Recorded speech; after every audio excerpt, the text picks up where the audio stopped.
기도드리겠습니다. 하나님 아버지, 하나님의 말씀을 또 공부하겠습니다. 성령님께서 내내 주관해 주시어서 좋은 시간 될 수 있도록 축복해 주시옵소서.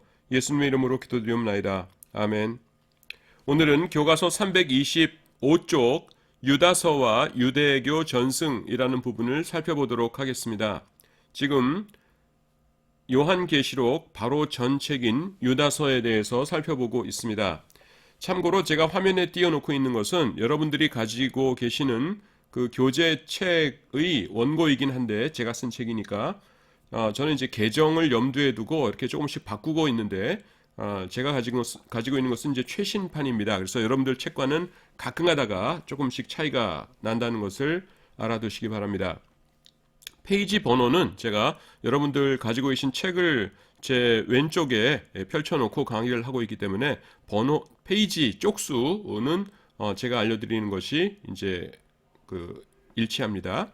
자, 맨 밑에 보시면은 325쪽에 밑에 유다서에는 유다서와 유대계 전승이라는 것이 있습니다. 유다서에는 모세 승천기와 에녹서를 인용한 것으로 보이는 구절들이 있습니다. 이게 뭐냐면은 먼저 유다서 1장 9절에 보시면은 그냥 화면 보시면 될 것 같아요. 천사장 미가엘이 모세의 시체에 관하여 마귀와 다투어 변론할 때에 감히 비방하는 판결을 내리지 못하고 다만 말하되 주께서 너를 꾸짖으시기를 원하노라 하였거늘 이렇게 나오죠. 이게 이제 모세 승천기라는 것에서 인용한 거기서 있는 것을 좀 참고한 구절이고요. 그 다음에 이제 에녹서 1장 9절을 참고한 구절이 나오는데 그건 뭐냐면은 유다서 1장 14절입니다. 보시면은 아담의 7세 손 에녹이 이 사람들에 대하여도 예언하여 이르되 보라 주께서 그 수만의 거룩한 자와 함께 임하셨나니 이렇게 말씀하고 있습니다. 그래서 요게 왜 문제가 되냐 하면은 이제 화면을 바꿔서 제가 말씀드리겠습니다. 그러니까 뭐 에녹서나 모세승천기나 똑같은데 이제 에녹서라고 해보죠. 이제 에녹서가 있고 여기 이제 유다서가 있습니다. 유다서. 그러면은 지금 에녹서의 일부가 지금 유다서에 이렇게 인용돼서 뭐 변형은 됐지만은 인용돼서 이렇게 들어온 것 아닙니까? 그러면 의견이 이제 그 세 가지로 나눠져요. 지금 제가 뭐 하는 거냐면은 제 책에서 몇 페이지에 걸쳐서 이렇게 쭉 초대 교부들의 논의들 또 여러 사람들의 논의들을 소개시켜 드리고 있는데 그걸 제가 이제 요약을 해드리는 겁니다. 첫 번째는 뭐냐면은 그 에녹서가 그 정경으로서의 위치를 가지고 있었다. 그 당시 사람들에게 굉장히 존중받는 책이었기 때문에 안심하고 이 정도면 성경이지 뭐 하고서는 인용했다라는 것이죠. 그리고 두 번째는 뭐냐면은 그 에녹서가 정경이 아니라 그냥 인간의 나쁜 책인데 뭐 나쁘진 않지만 하여튼 뭐 그런 책인데 정경이 될 자격은 없는 책인데 그것을 인용했으니까 유다서가 이것은 우리가 받아들일 수 없는 책이 되는 것이다. 이렇게 하는 경우가 있고요. 세 번째가 이제 어거스틴의 경우인데요. 그 뭐냐면은 에녹서 전체가 영감된 책은 아니지만은 요 인용한 요 부분만큼은 그 성경의 인용에도 좋은 구절이었다. 그래서 하나님께서 인용을 허락하신 것이다. 라는 것입니다. 다시요. 1번은 뭐냐면은 에녹서 전체가 좋은 책이다. 그래서 그 정경으로서 안에 들어와도 되는 아무거나 갖고 와도 되는 그런 훌륭한 책이었다라는 것이고요. 두 번째는 에녹서는 정경으로서 가치가 없는 책인데 그중 일부를 가졌으니까 유다서도 사실은 그 가치를 우리가 의심해야 된다. 이런 의견이고요. 세 번째는 에녹서 전체는 아니고 그 일부만 우리가 인정해야 된다라는 것이에요. 그래서 보통 이제 우리들은 이 세 번째 거 어거스틴의 전통을 존중합니다. 요걸 이제 재밌게 어떤 분이 이렇게 말을 했어요. 그 가톨릭 교회에 가시면요, 성당에 가시면은 이렇게 성수반이 이렇게 있습니다. 그래서 성수반이 이렇게 있고 여기 이제 물이 찰랑찰랑 이렇게 있죠. 그러면은 여기다 이렇게 물을 찍어 가지고서는 이렇게 뭐 가톨릭 신자들이 뭐 어디 찍나요? 이마에 찍나요? 하여튼 어디 찍어가서 이제 몸을 거룩하게 한 다음에 이제 성당 안에 입장하고 이걸 성수반이라고들 부르더라고요.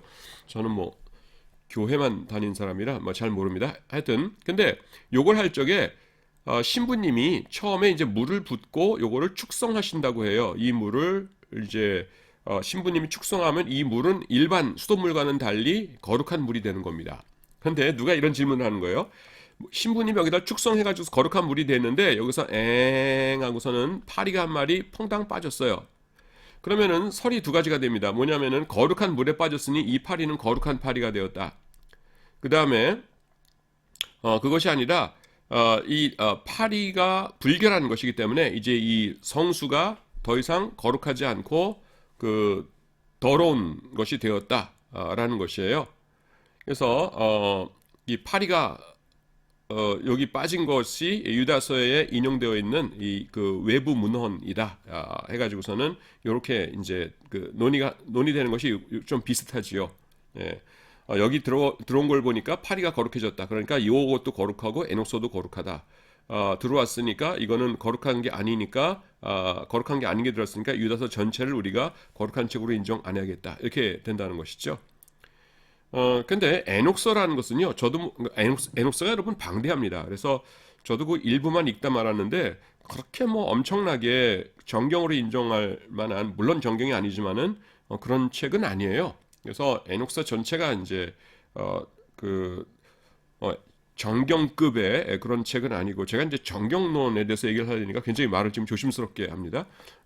그런 책은 아니고요. 그래서 보통 학자들이 어떻게 받아들이냐면은 그 어거스틴이 주장한 대로 딱 그 부분, 요 부분만은 훌륭한 부분이었기 때문에 하나님께서 이 정경 안에, 유다서는 정경이니까 정경 안에 들어오는 것을 허락하셨다.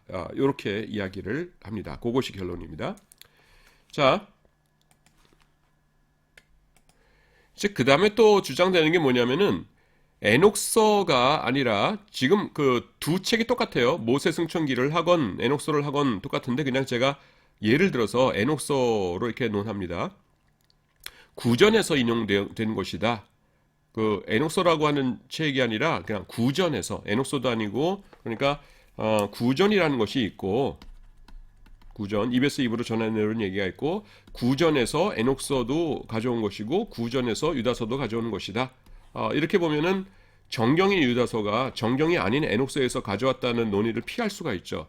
그래서 국내에서도 이제 요런 것을 받아들이는 분이 계십니다. 그런데 이것은 이제 그 논리적으로는 상당히 좋은 것인데, 이렇게 주장하기 위해서는 이 구전을 따로 받아놓은 다른 책이 있어야 돼요. 그러니까 유다서도 아니고 에녹서도 아닌 다른 책이 있어야 되는데, 문헌적으로 이게 발견이 되질 않았습니다. 이런 것이. 그래서 증명될 수도 없고요. 뭐 별로 그럴 것 같지도 않아요. 그래서 이것은 그냥 그랬으면 좋겠다라는 우리 입장이지 받아들이는 것은 아닙니다. 그래서 아까 이제 말씀드린 대로 어거스틴의 견해라는 것이 있어요. 그래서 그 어거스틴의 견해를 우리가 이제 받아들이는데, 그건 뭐냐면은 에녹서의 일부분이 신적 기원을 가졌음을 부인하지는 않는다는 것입니다. 지금 328쪽 가운데입니다. 그러나 그렇다고 해서 에녹서의 모든 부분이 신적인 것은 아니다. 그렇기 때문에 에녹서 전체가 정경으로서의 권위를 갖는 것은 아니다라는 것입니다. 그래서 어거스틴의 견해는 뭐냐면은 유다서에 인용되어 있는 딱 그 부분만이 우리가 인정할 수 있는 것이다라는 것입니다. 그 출처는 어거스틴의 유명한 책이죠. 신의 도성, 이 부분에 등장하는 이야기입니다. 그런데요, 이 문제가 우리가 다시 이렇게 살펴보면은 유다서만의 문제가 아니에요. 성경에 툭 하면은 이런 그 문제들이 등장합니다. 이를테면은요, 사도행전 17장 28절, 디도서 1장 12절 보면은 그 다른 것을 인용하고 있죠. 여기 보시면은 사도행전 17장 28절에서 사도 바울의 2차 전도 여행 중입니다. 우리가 그를 힘입어 여기 볼까요? 크레타 출신의 그레데 섬이죠. 성경에는 그레데라고 되어 있는데 크레타 출신의 철학자 에피메니데스의 말을 인용합니다. 우리가 그를 힘입어 살며 기동하며 있느니라 존재하느니라 너희 시인 중 어떤 사람들의 말과 같이 우리가 그의 소생이라. 우리가 그의 소생이라라는 것은 뭐예요? 지금 그 어떤 시인의 말이죠. 그 시인이 성경에는 안 나오지만은 에피메니데스라는 말입니다. 에피메니데스의 말을 인용하고 있어요. 그렇다고 해서 에피메니데스의 이 출전을 우리가 성경적인 권위가 있는 것이다. 이렇게 얘기하지는 않거든요. 그리고 디도서에 보시면은 이제 크레타 섬 사람들에 대해서 얘기하면서 그레데인 중에 어떤 선지자가 말하되 그레데인들은 항상 거짓말쟁이며 악한 짐승이며 배만 위에는 게으름뱅이라 이렇게 얘기합니다. 그렇다고 해서 이 선지자라고 한 사람이 말한 것을 그 정경적인 가치가 있는 것이다 이런 것은 아니죠. 그러니까 바울은 자신이 말하고자 하는 말을 설명해 줄 수 있는 다리 역할로서 에피메니데스의 말을 인용할 뿐입니다. 그래서 유다서의 경우에도 마찬가지라는 것이죠. 이걸 여러분 조금 쉽게 말하면 이렇게 이야기할 수도 있어요. 우리가 설교 시간에는 엄격하게 하나님의 말씀만 이렇게 전해야 되지 않습니까? 근데 가끔 가다가 예문 드시죠. 적절한 그 성경에 있는 것보다는 이것이 좋겠다 해가지고서는 어제 신문에 봤더니 하면서 이제 예화 드시지 않습니까? 그 예화는 듣는 사람이 들을 때에 그 설교 말씀을 이해하기 좋게 하기 위해서 이렇게 나와 있는 것이지 그렇다고 해서 그 어제 본 무슨 신문 그것은 성경과 같은 권위를 가진다 이러진 않잖아요. 그래서 이제 그 정도로 인용했다라고 본다는 것입니다. 그러면은 신약만 그러느냐? 그렇지 않아요. 구약에도 등장합니다. 교과서 331쪽이고요. 제일 마지막 부분입니다. 필자가 볼 때는 위에서 나열한 견해들 중에서 필자가 접니다. 어거스틴의 견해가 가장 타당한 듯 보입니다. 유다서에서 권위를 가진 것으로 인용하고 있으니까 그 해당 구절들의 영감성을 부정할 수는 없습니다. 그러나 그렇다고 해서 에녹서와 모세 승천기 전체에 대해서 영감성을 부여해 줄 필요는 없는 것이지요. 그 다음 요 단락은 제가 이제 그 다음 판을 염두에 두고서는 추가한 것입니다. 여러분들 책에는 아직 없습니다. 구약에도 정경이 아닌 책들을 인용한 예들이 있는데 이것들에 대해서도 같은 이야기를 할 수 있을 것입니다. 다음 구절들은 야살의 책과 여호와의 전쟁기라는 책을 언급하고 있지만 그렇다고 해서 그 책들을 정경으로 받아들이는 것은 아닙니다. 이 구절의 배경은 뭐냐면은 아모리 족속과 여호수아의 싸움이에요. 이렇게 얘기합니다. 태양이 머물고 달이 멈추기를 백성이 그 대적에게 원수를 갚기까지 하였느니라. 야살의 책 나오죠? 태양이 중천에 머물러서 거의 종일토록 속히 내려가지 아니하였다고 기록되지 아니하였느냐. 그 다음은 사울과 요나단이 죽었을 때에 이제 다윗이 이렇게 말합니다. 다윗이 명령하여 그것을 유다 족속에게 가르치라 하였으니 그러니까 그 두 사람을 조상하는 기리는 노래죠. 곧 활 노래라. 야살의 책에 기록되었으되 야살의 책이라는 것이 나오죠. 그렇다고 해서 이게 정경은 아니죠. 또 출애굽 여정 어디서 진을 치고 그 다음에 어디서 진을 치고 하는 것이 이렇게 쭉 나오는 중간에 민수기 21장 14절에서 이러므로 여호와의 전쟁기 책 이름이죠. 여호와의 전쟁기에 일렀으되 수바의 와합과 아르논 골짜기와 이렇게 나옵니다. 와합이 뭔가 하실 텐데 그 고유명사입니다, 여러분. 무슨 누워 있는 협소한 거 이런 것이 아니라 그냥 와합이라고 그냥 고유명사입니다. 여기 보시면은 여호와의 전쟁이라는 책이 나오죠. 그래서 구약에도 이런 책들이 등장합니다. 그렇다고 해서 성경에서 그거를 독자의 이해를 돕기 위해서 인용했다고 해서 그것들이 정경이다라는 것은 아니라는 것입니다. 그래서 유다서에 등장하는 그 모세 승천기라든가 에녹서에 대한 논쟁이 이런 것과 맥을 같이 한다라는 것 알아두시기 바랍니다. 335쪽입니다. 335쪽에 7절입니다. 다른 육체를 따라가다가 이런 말씀이 나옵니다. 여기서 다른 육체를 따른다는 것이 뭐냐면은 옛날 성경에는 다른 색을 따라가다가 이렇게 했는데요. 그냥 사르코스 헤테라스입니다. 헤테라스 다른 사르코스 사르스죠. 이건 뭐냐면은 난잡한 성행위뿐 아니라 동성연애 그리고 이 동물과의 그 보통 그 수간이라고 하죠. 한자로 수간 이런 거를 포함하는 하나님께서 창조 시에 허락하셨던 그 남녀 간의 부부 간의 이제 순수한 관계 이외에 모든 것을 통칭하는 표현입니다. 그래서 그 헬라어 원어로 보면 그냥 헤테라스 다른 그 사르코스 육체를 따라가다가라고 하기 때문에 해석이 좀 필요할 것 같아서 말씀드립니다. 이것이 이제 굉장히 넓은 범위의 그 것을 말하는 표현이라는 것을 알아두시기 바랍니다. 그 다음에 여러분 23절을 보시면은 굉장히 중요한 말씀이 등장합니다. 23절 내용이 뭐냐면은 그 이단들에 대해서 어떤 자세를 가져야 하는가 하는 것이에요.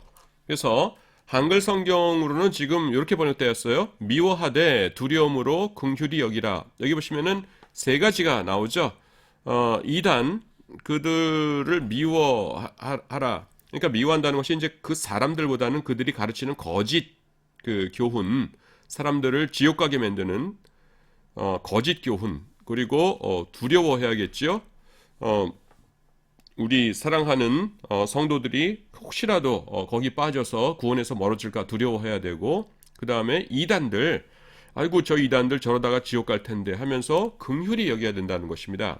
그래서 세 가지 그 자세를 말씀하고 있어요. 미워해야 된다, 두려워해야 된다, 긍휼히 여겨야 된다. 근데 한글 성경도 물론 이제 번역이 잘 되어 있는 것인데 헬라어 원어로 보시면은 그 관계가 좀 더 확실합니다. 여기서 이제 후스예요. 여기 지금 위에 쳐져 있는 게 사실 이렇게 된 건데 후스 관계 대명사입니다. 그들을 남성 복수 목적격이에요. 대는 그냥 약한 접속사고요. 그 다음에 엘레아테라는 것이 뭐냐면은 원래 엘레아오입니다. 엘레아오. 그거 뭐냐면은 긍휼히 여기다라는 뜻이에요. 엘레아오의 그 현재 명령형 2인칭 복수입니다. 여러분 현재 명령이라는 것이 뭐예요? 우리가 그 요한 일서 하면서 계속 뭐 배웠었습니까? 뭐 계속은 아니지만 하여튼 그 시제라는 것이 있고 양상이라는 것이 있다. 그래서 명령형에서는 시제라는 건 별 의미가 없고 현재가 나올 경우에는 계속적 동작, 그 다음에는 부정과거 명령일 경우에는 단위적 동작 이렇게 배웠었지 않습니까? 근데 여기 보시면 현재 명령이죠. 그러니까 뭐예요? 계속적으로 불쌍히 여기는 마음을 가져라 라는 것입니다. 후스테 엘레아테 너희들은 후스 그들을 이단들을 늘 불쌍히 여기는 마음을 가져라. 해서 요 미워하다 두려워하다 긍휼히 여기다 중에서 명령형은 요거 하나예요. 긍휼히 여기라. 그래서 우리 성경도 번역 잘 되어 있습니다. 그래서 긍휼히 여기라 이렇게 되어 있죠. 그러면 이 두 개는 어떻게 되어 있느냐 하면은 엔포보입니다. 이거는 이제 그 두려움으로 이렇게 했는데 직역을 하면 뭐예요? 두려움 속에서죠. 포보스 명사거든요. 두려움 속에서 엔포보 두려움 속에서 긍휼히 여기는데 그냥 그 아무렇지도 않은 마음으로 그런 것이 아니라 두려움 속에서 그렇게 여겨라라는 것이고요. 그 다음에는 미순테스 이렇게 나오죠. 이게 미세오라고 해가지고서요. 미세오 해가지고서는 이것이 미워하다예요. 미워하다. 그러고 보니까 앞 글자가 똑같네요. 미세오 미워하다입니다. 근데 운테스는 뭡니까? 이거 현재 분사죠. 현재 능동태 분사 남성 복수 주격입니다. 지금 너희는이라고 했으니까 여기가 복수니까 여기도 복수가 돼야겠죠. 그래서 그리고 현재 분사는 뭐예요? 분사도 그 여기서는 이제 그 양상입니다. 그래서 계속적 동작을 나타내요. 그래서 현재 분사는 이제 현재의 동시적인 계속적 동작을 나타내죠. 그래서 미순테스 하면은 계속해서 미워하면서 이단들이 있고 그 다음에는 그들의 교리가 있어요. 그러면은 이단들의 교리를 계속해서 미워하면서 대할 때의 마음속 태도는 어때요? 엔포보 두려움 속에서 혹시 나도 저들에게 넘어갈지 몰라. 내 주위에 있는 사람이 누군가가 넘어가서 지옥 가게 될지 몰라 하면서 엔포보 두려움 속에서 그러나 근본적인 것은 무엇입니까? 근본적인 것은 불쌍히 여겨야 된다라는 것이에요. 여러분 가장 중요하니까 그것을 명령형으로 사용한 겁니다. 만약에 가장 중요한 것이 두려워하는 것이다 그러면은 포베오마이 동사, 데퍼넌트 동사죠. 포베오마이라고 해서 두려워하다라는 동사가 있어요. 그거에 명령형을 썼겠죠. 또 미워하는 것이 가장 중요하다 그러면은 그 미세오 동사에 명령형을 썼겠죠.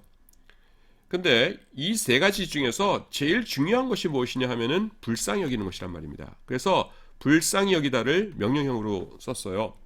제가 지금 전체 여러 개 중에서 이 구절을 택해서 지금 강의를 하는 이유가 무엇이냐 하면은 요것을 우리가 기억해야 된다는 것입니다.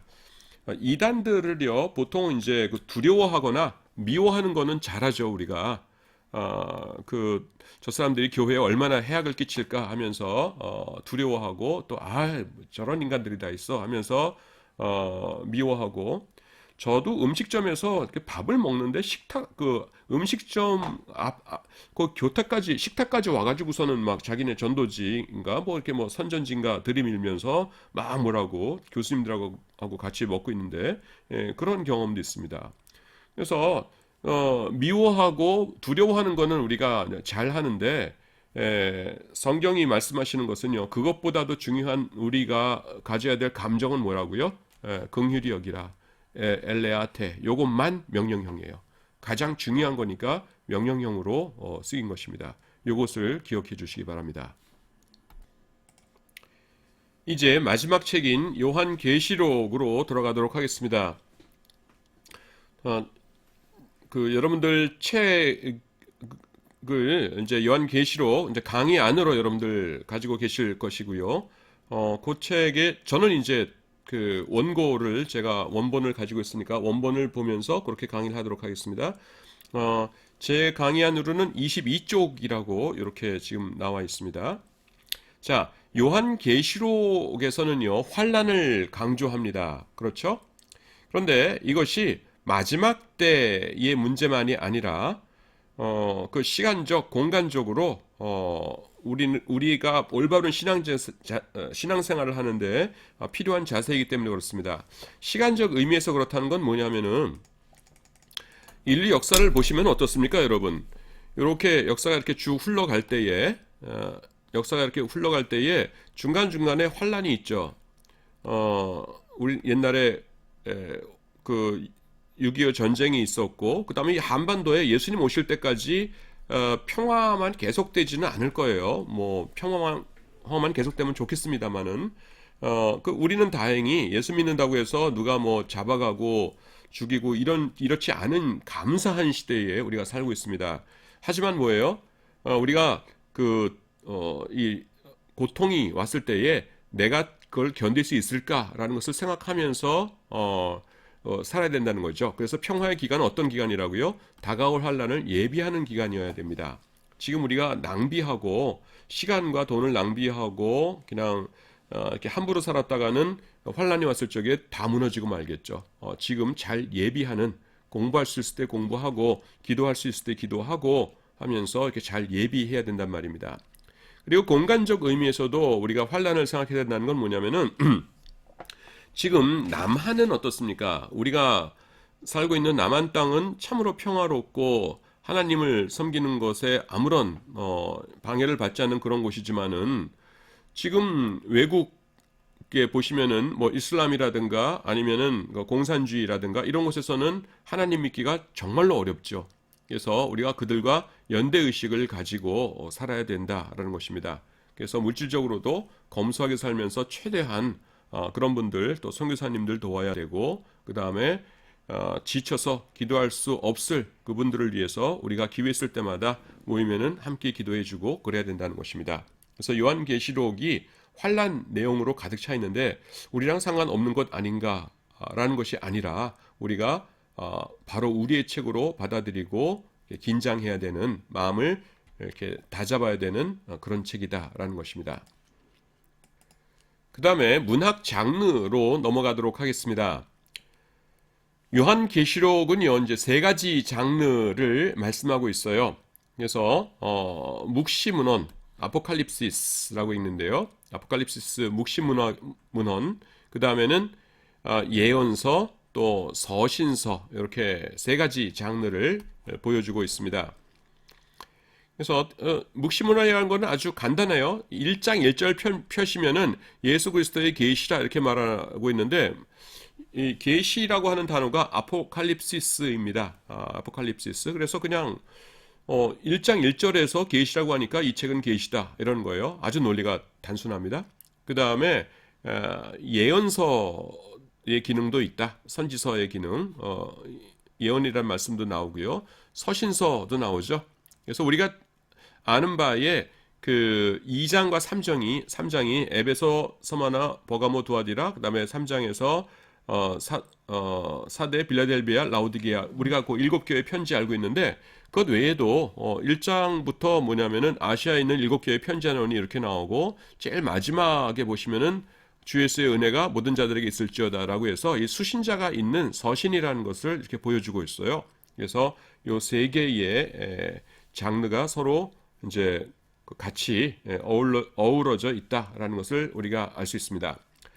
그 중에서 가장 중요하고 주된 장르는 우리가 다 알다시피 묵시문헌입니다. 묵시문헌.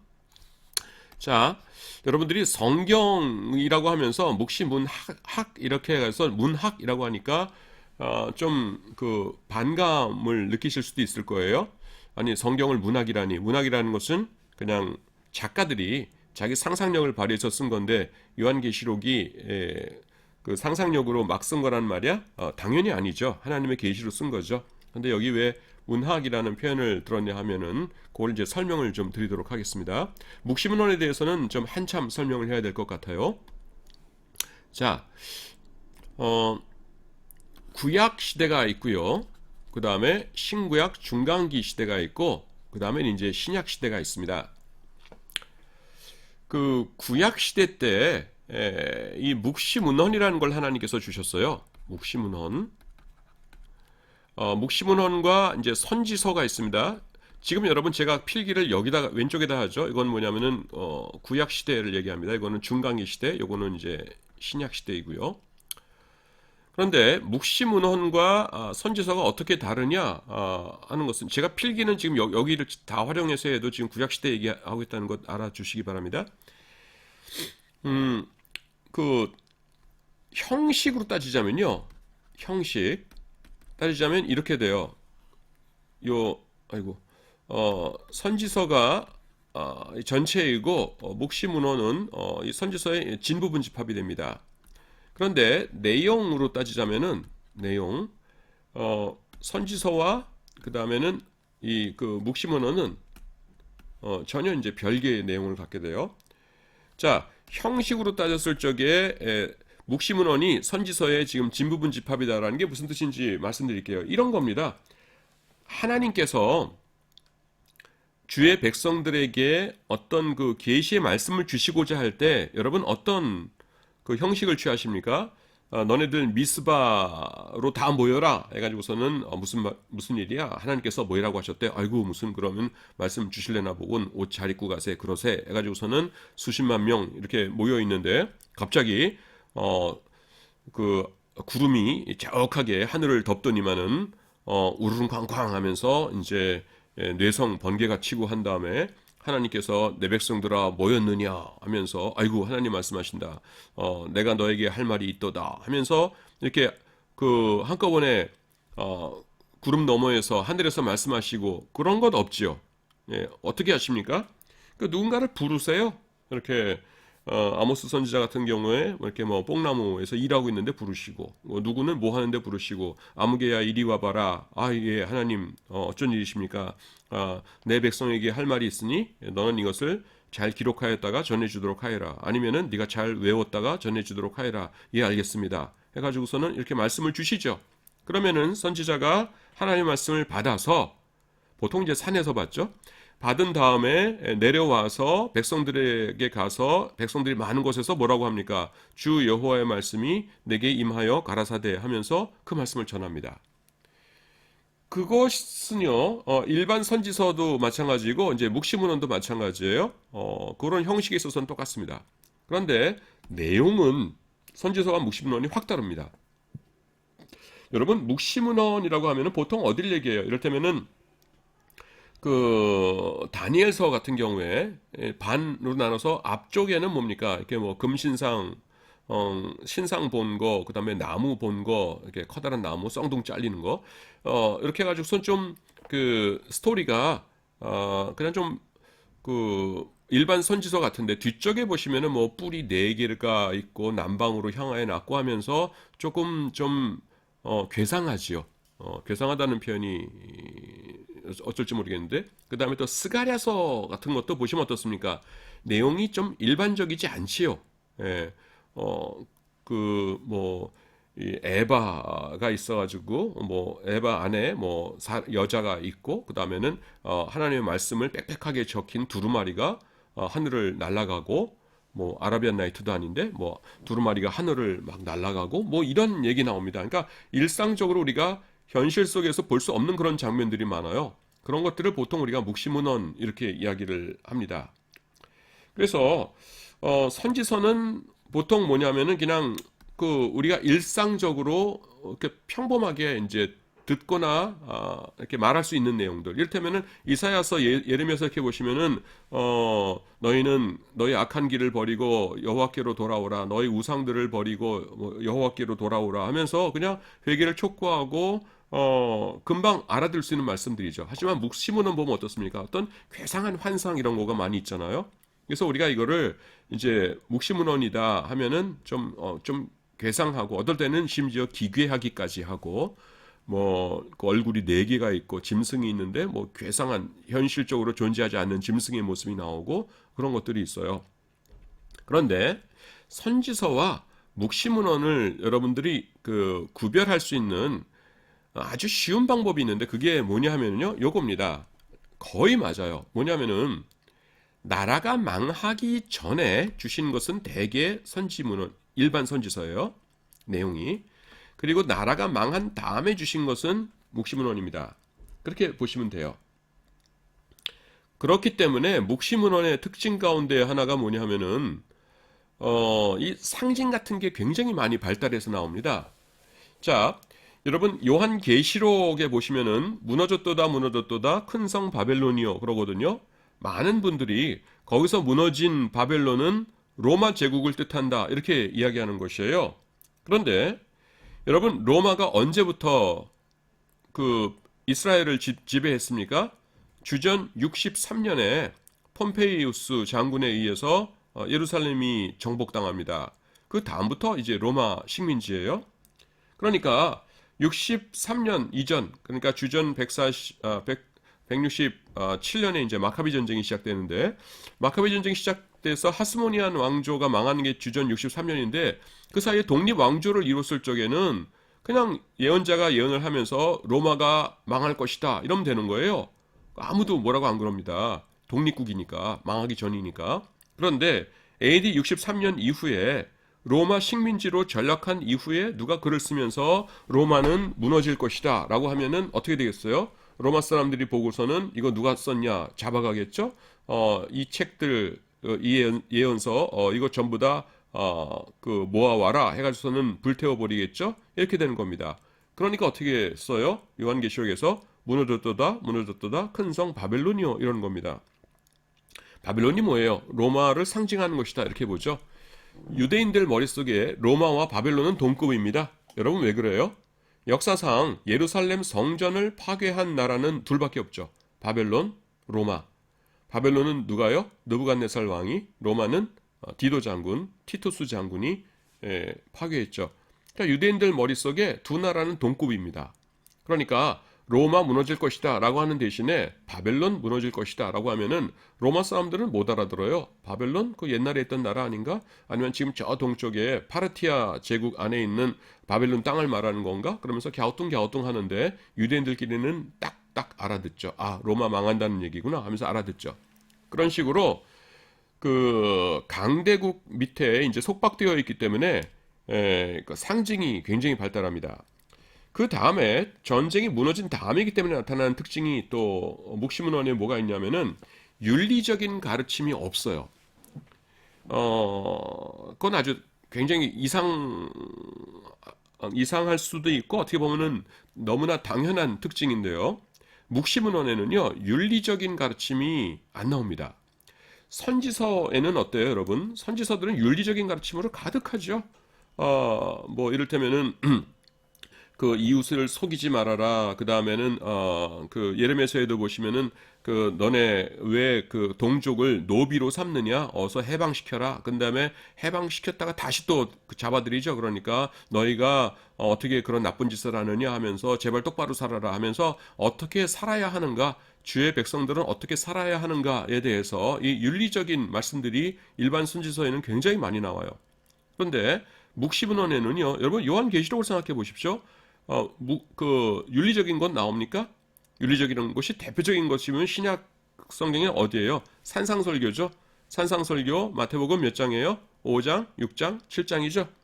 예수께서 무리를 보시고 산에 올라앉으신 제자들이 나온지라 입을 열어 가르쳐 가라사대 하시면서 심령이 가난한 자는 복이 있나니 천국이 저희 것이며 애통하는 자는 복이 있나니 저희가 위로를 받을 것이며 온유한 자는 복이 있나니 저희가 땅을 기업으로 받을 것이며 하면서 어떻게 살아야 되는 말씀이 쭉 나오잖아요. 묵시문헌에는 그런 거 하나도 없습니다. 그게 왜 그러냐면은 망한 다음이기 때문에 그래요. 나라가. 여러분, 윤리적인 교훈이 언제 의미를 가져요? 그거를 듣는 사람이 결단하고 실천할 수 있는 자유가 있을 때, 내가 도둑질을 할까 말까, 에라 하지 말자, 에라 하자, 이럴 때 의미가 있는 거죠. 근데 나라가 망했어요. 그래서 끌려가가지고서는 이제 강제 노역을 합니다. 유대인들도 강제 노역을 했어요. 여러분, 그 에스겔서 읽어보시면은 그발강가라는 강 이름이 나옵니다. 그발강. 그 이스라엘에 있는 땅이 아니에요. 그 포로로 잡혀가 있는 땅입니다. 고고학적으로 발견된 것에 따르자면은 그발강가에서 그 당시에 대규모 이 수로 사업 같은 걸 했습니다. 이렇게. 근데 강 옆에서 일하는 거는요, 지금도 위험합니다. 지금은 중장비를 사용하는데도 위험해요. 왜냐하면 바닥이 이렇게 물에 반쯤 잠겨 있고 이렇게 푹푹 빠지고 그렇죠. 그래서 지금도 위험한데 옛날에는 순전히 인력 가지고 일을 했거든요. 그러니까 전쟁 포로들, 노예들 잡아다가 거기서 일을 시킨 거예요. 그래서 그발강가라는 곳에서 강제노역하는 겁니다. 자, 그런데 해 뜰 때부터 해 질 때까지 쇠사슬에 묶여가지고서는 이제 그 채찍에 맞아가면서 이제 강제로 일을 하고 있습니다. 짐승처럼 일을 하고 있어요. 아무것도 스스로 결정할 수 있는 것이 없어요. 그런데 저 언덕 위에 갑자기 하나님의 선지자가 나타납니다. 그 다음에 하는 말이 뭐냐면은 여러분 내가 하나님의 말씀을 전합니다 라고 한 다음에 하는 말이 뭐냐면은 여러분 착하게 사세요 그럽니다. 그러면 그 말이 의미가 있어요 없어요? 의미 없는 겁니다. 착하게 사세요라는 말이 의미가 있으려면은 내가 착하게 살까 말까를 결정할 수 있는 자유가 있을 때나 의미가 있는 것이지 지금 노예 노동하는 사람들한테 착하게 사세요라는 건 아무 의미가 없는 거예요. 그래서 묵시문헌은요 그 윤리적 결단을 포함하고 있지 않습니다. 그 대신 뭐예요? 잘 참고 견뎌라 라는 말씀으로 가득하죠. 너희가 해야 할 일은 하나님에 대한 믿음을 잃지 않고 끝까지 잘 견디는 일이다. 그러면 이제 하나님께서 기적을 베푸셔서 너희의 모든 고통을 없애주시고 새로운 세상을 시작하게 하실 것이다. 이것이 이제 묵시문헌의 메시지입니다. 그래서요, 이 묵시문헌이라는 것을요, 그 서양 학자들이 싫어합니다. 그러니까 부자, 그러니까 그 유럽 중에서도 서유럽, 그 다음에 이제 미국의 이제 백인 학자들은 요한계시록의 그 장르가 이 묵시문헌이라는 것을 싫어해요. 싫어하는 이유가 이제 두 가지가 있는데요. 그 하나는 이제 지금 말씀드린 것입니다. 윤리적인 결단이 없다는 것. 그 다음에 두 번째는 뭐냐면은 이제 그 주류의 것이 아니라는 것인데요. 윤리가 없다는 것. 요거는 첫 번째 거는 이미 설명을 했는데 이제 간추림은 이겁니다. 여러분 그 윤리적인 결단이 없다는 거를 이제 개인주의 성향이 강한 그 유럽이나 미국 백인 학자들은 싫어한다는 것이에요. 여러분 그 백인들은 어떻습니까? 이 개인주의 문화가 발달해 있죠. 그래서 자기 자신이 어떤 것을 결정하고 결단하고 그 다음에 거기에 대한 책임은 자기가 지고 하는 것이 이제 그들의 미덕이고 어떻게 말하면은 그 서구 사회의 강점이에요. 그래서 여러분 부흥회 같은 거 할 때 어떻습니까? 제가 우리나라에서 제일 큰 그 부흥 집회 운동에 참여했었는데요. 1973년도에 이제 빌리그레암 목사님이 오셔가지고선 여의도에서 한 100만 명 넘게 집회를 했었고요. 그 다음에 그 다음해인 1974년도에 엑스폴로 74라고 하는 전도 운동이 있었어요. 그 연달아서 2년 있었습니다. 그래서 지금은 없어졌는데 이제 여의도 광장이라는 곳이 있어가지고 거기에 100만 명이 넘는 사람들이 이렇게 모여가지고 연일 최소한 수십만 명이 모여서 회개 운동하고 그랬습니다. 저는 이제 그때 그 두 개 다 이제 어른들 따라서 버스 타고 가가지고서는 어렸을 적에 이제 참여를 했었어요. 그때 그 외국 목사님들이 이제 빌리그레암 목사님도 그렇고요. 외국 목사님들은 어떻게 하냐면은 어떤 그 전도 집회 나가면은 여러분들 가운데서 이제 예수님을 주님으로 영접하기를 원하는 사람은 앞으로 나오십시오 그럽니다. 그러면 사람들이 왁 하고 앞으로 걸어 나가요. 그러면 그들을 위해서 기도하고 돌아옵니다. 그러면은 사람들이 아이고 저 술 맨날 먹고 주정뱅이 하던 저 사람이 이제 예수 믿기로 했구만 하면서 이렇게 보아요. 근데 우리나라 사람들은 그걸 아주 극도로 싫어하죠. 굉장히 부끄러워합니다. 그래서 우리나라는 어떻게 해요? 이 전도 집회 요새 무슨 뭐 총동원 주일 뭐 약간 뭐그 교회마다 이 이름들은 굉장히 다른데 그런 거 할 적에는 이제 목사님이 보통 복음 설교를 하시죠. 설교하신 다음에 뭐라고 하십니까? 지금까지는 내가 그냥 와이프 또 우리 아이들 데려다 주기 위해서 교회에 왔었습니다. 하지만 이제는 예수님을 나의 개인의 주님으로 영접하기를 원합니다. 그렇게 결심하시는 분은 지금 조용히 손을 들어 표해 주시기 바랍니다. 이렇게 합니다. 보통 그 기도하는 중에 그렇게 말씀하세요. 자, 여러분 다 눈을 감으시고 이제 예수님을 영접하시기를 원하는 분은 조용히 손을 들어주시기 바랍니다. 그러면은 아빠들이 나도 손 들까? 이렇게 하다가 눈치를 살피기 위해서 이제 살짝 눈을 뜨고 이제 그 좌우를 살피죠. 그랬지만은 자기랑 같은 처지에 있는 다른 남자랑 눈이 딱 마주친 거예요. 그럼 얼른 깜짝 놀라가지고서는 눈을 질끈 감고 손을 올리려던 것도 이렇게 싹 내리고 이럽니다. 우리나라 사람들은요, 이렇게 남 앞에 그 자기를 이렇게 드러내고 하는 거를 굉장히 싫어해요. 모르겠어요. 지금 10대, 20대 젊은이들은 모르겠는데, 하여튼 그 제가 커온, 그런 그 환경 속에서는 그랬습니다. 그래서 우리나라 사람들은 싫어해요. 근데 서양 사람들은, 자기가 결단하고 자기가 책임지고 이런 것을 굉장히 중요하게 생각합니다. 근데 묵시문헌에는 뭐예요? 그런 게 하나도 없거든요. 그렇기 때문에, 요한계시록의 문학적 장르가 묵시문헌이라고 마음에 안 들어 하면서 싫어한다는 겁니다. 첫 번째가 그거고요. 그 다음에 두 번째, 요한계시록의 그 문학적 장르로서 묵시문헌을 언급하는 것을 싫어하는 이유가 뭐냐면은, 그건 이제 중간기 때 이야기인데요. 이 중간기 때 이제 묵시문헌을 나중에 설명할 겁니다. 오늘 아니면은, 오늘이네요. 그 다음 시간에 설명하든지. 이게 이제 첫 번째 시간이군요. 그 중간기 시대 때 이 묵시문헌을 많은 사람들이 쓰고 읽었거든요. 그런데 그것은요, 종교적인 엘리트들은 참여를 안 했어요. 종교적인 엘리트들, 즉 다시 말해서 제사장 계층들과 또 레위 족속들, 또 랍비들 이런 사람들은요, 이 묵시문헌을 쓰지도 않고 읽지도 않았습니다. 그들이 주류죠. 그렇게 하고 그 다음에는 이 주류가 아닌 중하류, 그러니까 뭐 중하류라고 해서 사회적 계급이나 뭐 돈이 많고 적고가 아니라 종교적이라고 제가 말씀드립니다. 종교적 평민들이죠. 그러니까 평민들이 이 묵시문헌을 읽고 쓰고 했어요. 그런데 지금 그 기독교의 그 뿌리는 어떻게 되냐면은 이 랍비들이라든가 이런 유대교에서 뿌리를 쭉 이어받은 것이거든요. 근데 그들이 무시했던 것이 묵시문헌인데 신약의 제일 마지막 책이 이 무시당했던 사람들의 문학적 장르가 신약의 제일 마지막 책이 되었다고 이거 굉장히 좀 그 탐탁지 않게 생각하는 겁니다. 그래서 묵시문헌이 중간기 시대 때 주류들로부터 소외된 그런 장르였거든요. 그렇기 때문에 싫어한다는 것이에요. 그래서 묵시문헌을 이렇게 별로 이렇게 좋아하지 않습니다. 꽉 찼기 때문에 좀 다시 쓸게요. 자, 구약 시대고요. 그 다음에 중간기 시대고 그 다음에는 신약 시대입니다. 조금 전에 뭐 말씀드렸냐면 구약 시대 때 그 묵시문헌이라는 것이 이제 있었다. 하나님께서 이제 주실 때에 일반 선지서를 못 주실 때가 있지요. 망한 다음에 주실 적에는 이제 묵시문헌이라는 장르를 통해서 주셨다라는 거 말씀드렸습니다.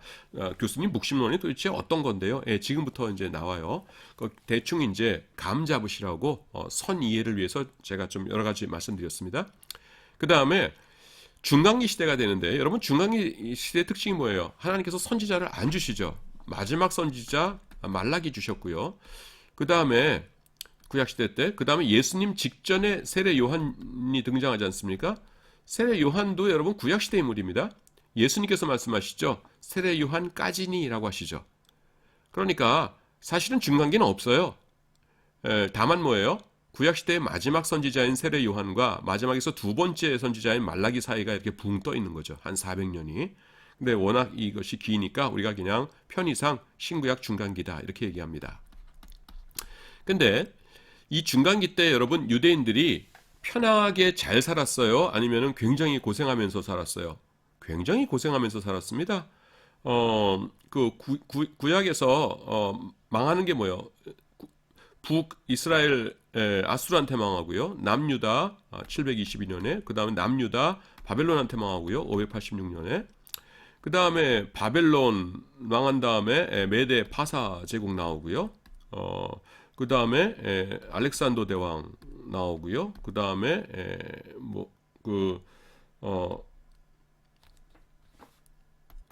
알렉산더 다음이 로마라고 해야겠네요. 왜냐하면 중간에 이제 그 톨레미 왕조, 그 다음에 셀리키드 왕조 지배를 받았는데 톨레미나 셀리키드가 다 알렉산더의 장군들 이름이에요. 그러니까 하여튼 뭐 이 많은 제국들을 거치면서 뭡니까 계속 핍박받았어요.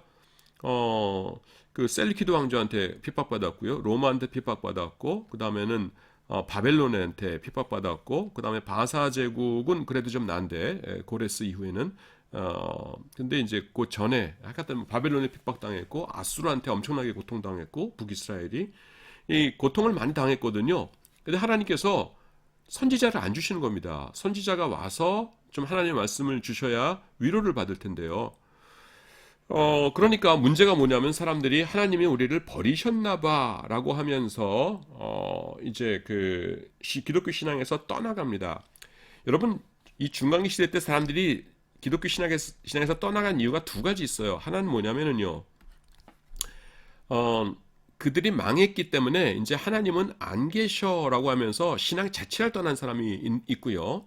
두 번째는 뭐냐면은 우리의 죄로 인해서 이제 우리가 망했기 때문에 하나님이 우리를 버리셨어라고 하는 사람들이 있어요.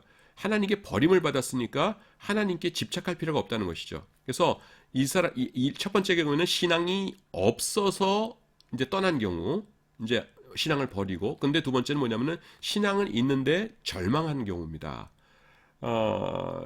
신앙이 있고 없고 무슨 소용이 있어? 이미 결판 났는데 하면서 이제 신앙생활 안 하는 경우이죠. 그래서 사람들이 이제 신앙에서 떠나가는 겁니다. 그래서 랍비들이나 이런 사람들은 선지자 좀 보내주세요라고 하는데 안 보내시거든요. 그래서 그 중에서 어떤 사람들이 나타나냐면은 이제 자기네들이 이제 그러니까 성경이 아니라 이제 작품을 쓰는 겁니다. 선지자는 안 보내시니까. 그래서 묵시문헌을 써요. 그래서 묵시문헌을 쓰고 독자들한테 읽혔더니 독자들이 막 환호를 하는 겁니다. 그래서 하나님께 감사합니다. 그러면서 이제 우리에게 드디어 선지자를 주셨다 이러면서 이 사람들은 이제 그걸 사람들이 썼다고 생각을 안 하고 이제 선지서가 등장했다고 생각을 하는 거죠. 그래서 믿음이 굳어지고 하는 것이에요. 그러니까 효과가 있으니까 또 딴 사람들이 또 묵시문헌을 씁니다. 그러니까 또 사람들이 환호하면서 열심히 읽고 이래가지고 이 신구약 중간기 시대 때 무슨 현상이 발생하냐면은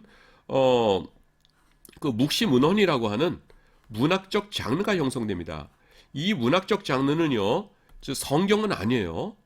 그냥 사람이 쓰고 그러니까 써가지고서는 읽는 이 저자나 독자 모두가 그냥 순수히 인간적인 것입니다. 그러니까 소설책 쓰고 소설책 읽는 거나 똑같은 것이에요.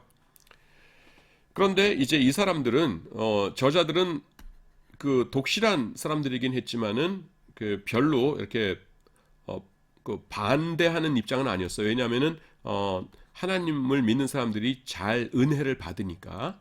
자, 여기 50분이 지났네요. 여기까지 하고 조금 있다가 다시 보도록 하겠습니다.